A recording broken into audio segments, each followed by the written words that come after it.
In this clinical trial, we included 523 patients who are elderly, over 65 or even older than 65 or older. And we want to answer the question whether the progression-free survival are different when you treat with bendamustine-rituximab with our maintenance with ibrutinib compared with the same with placebo. And in this clinical trial, we showed that significantly the experimental arm with the bendamustine-rituximab with our maintenance plus ibrutinib was associated with a 6.7 years of failure-free survival or progression-free survival, as compared with in the placebo arm without ibrutinib of only 4.4. This is a very significant, clinically meaningful achievement.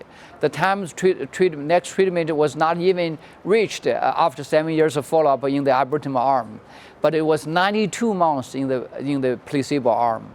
The overall survival is an ongoing process.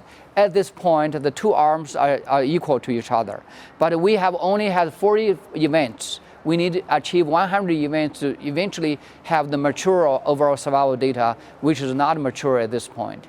All the side effects are really not a surprise to us at all, because we see that in daily practice using ibrutinib and bendamustine-rituximab, and particularly rash and pneumonia occurs much higher in the ibrutinib arm, as compared to the placebo arm.